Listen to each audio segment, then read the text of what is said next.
Now, just like the previous two episodes of The Search for Barry Allen, this third and final episode can likewise be divided into three different parts.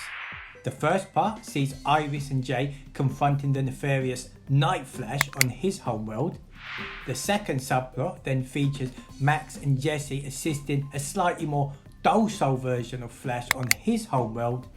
And finally, the third part of this adventure sees Wally confronting Barry on, yes, his new homeworld. The only difference with this episode, however, as opposed to those that came before it, is that in each instance a resolution is finally found. But, to be fair, the only resolution worth mentioning has to do with our Barry Allen, as, spoiler alert, we find out that Barry and the rest of the Justice League are in their own respective worlds, but not until Linda, Wally's wife, miraculously makes her way to Barry's world and helps him snap back to his senses. We also learn that once recovered, Barry doesn't want to go back to our world with the rest of his fellow speedsters, as he'd rather try to save the Justice League from their respective worlds instead. So, what have we learnt from all this? What have we learnt from this three-part adventure, The Search for Barry Allen? Well, for one thing, we've learnt that DC are a bunch of bloody con artists, because the only thing we can take away from all this, apart from the nice artwork and the parallel storyline, is that, surprise surprise, each member of the Justice League are still alive and Barry is now going to save them. That, plus we also learned that Linda, without training, is now some sort of badass superhero, allegedly. First and foremost, let me just say that I enjoyed both of the stories featured in this month's episode of Detective Comics, issue 1064.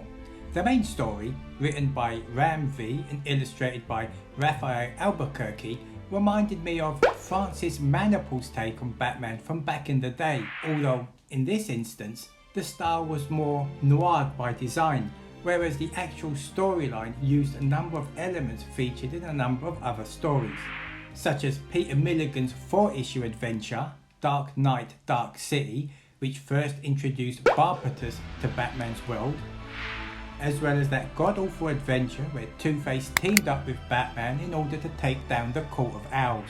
Yes, that's correct, Harvey Dent does make an appearance in this book, wearing a gold mask no less, as he initially appears to give Bruce some advice at the start of the book, and by the end of it, he ends up becoming a victim. Not that this is a bad thing, mind you. If anything, Harvey's inclusion does spice things up a bit, and eventually his takedown does leave us on a really great cliffhanger.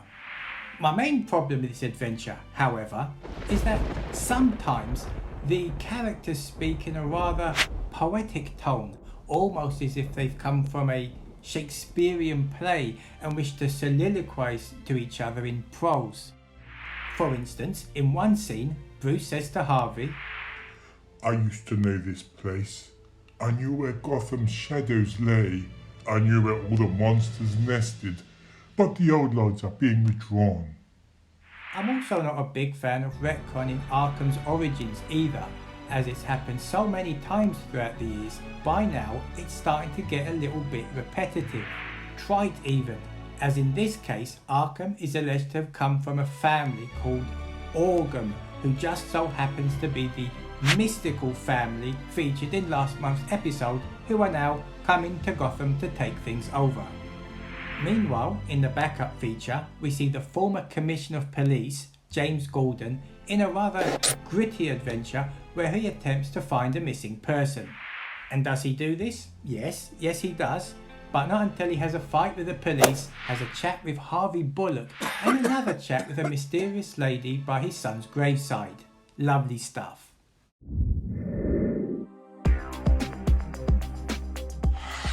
At the end of last month's episode of Daredevil, we saw Kirsten McDuffie die in a train explosion that was instigated by Daredevil's new foe, Goldie.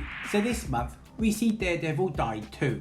Not physically, mind you, but spiritually, because his new foe takes him on a trip down memory lane, all the while the two of them duke it out on the streets of New York City. Apparently, Goldie has known Matt for years, dating back to his time at university, and the two of them now reminisce about a number of incidents that changed Matt's life forever, such as that time Matt tried to save Electra's life, for instance, which resulted in the death of her father, as well as a number of other occasions where Goldie has manipulated some of his other foes.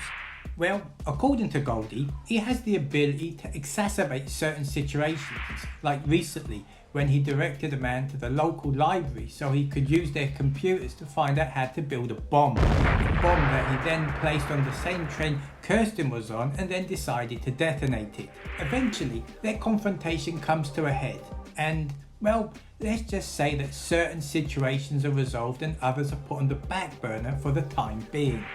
In any event, overall, I'd say this episode of Daredevil was a pretty decent read, as the art was grim and gritty, the story was fractured but was a pleasure to follow, and I didn't mind the backup feature either, along with the gallery of covers inserted at the back of this book.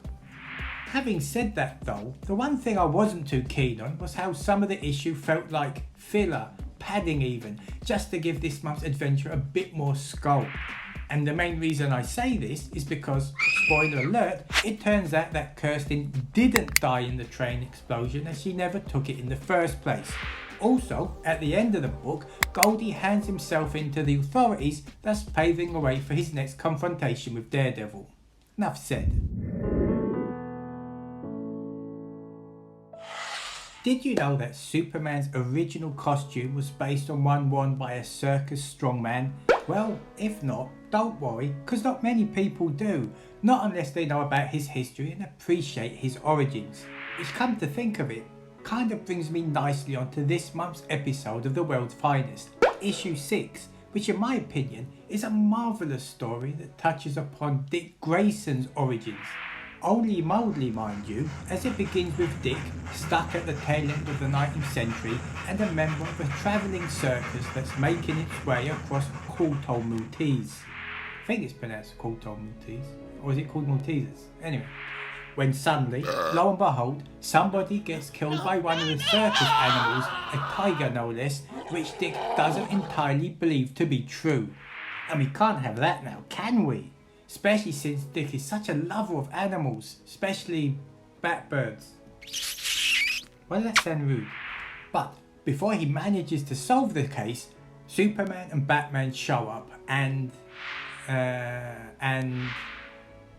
no, I don't want to say anymore because I don't want to spoil how this adventure smartly unravels.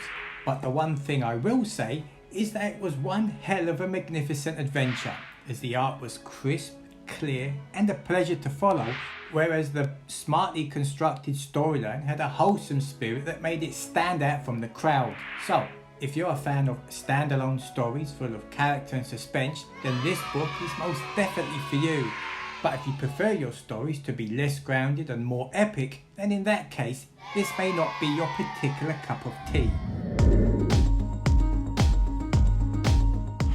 Now, before I begin, let me just say that I've never been a big fan of all action issues, mainly because they don't always push the plot in a more meaningful direction and can sometimes be rather superficial on the page. To some extent, it's almost as if the writer wants to take a day off and just allow the artist to channel his inner Bruce Lee.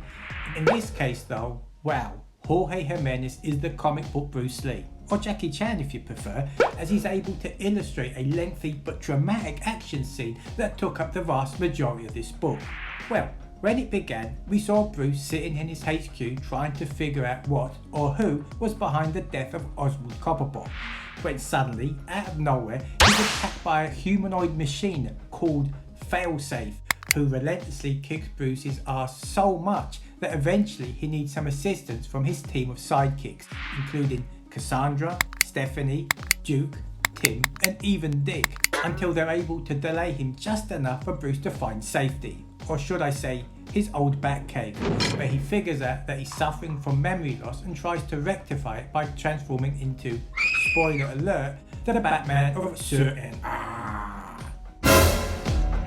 Now, as I said before, I was genuinely taken back by the quality of this issue, not only because the art was nicely illustrated and easy to follow, but in addition to this, I was genuinely taken back by Failsafe, as I didn't know where he came from, what he wanted, and what he was going to do next. Heck, at one point, I thought he was going to seriously hurt some of the characters. And as for the final page revelation, Bruce turning into the Batman of certain well, for the time being, it seems okay, in part, but I don't really want to comment on it yet until I know where things are headed.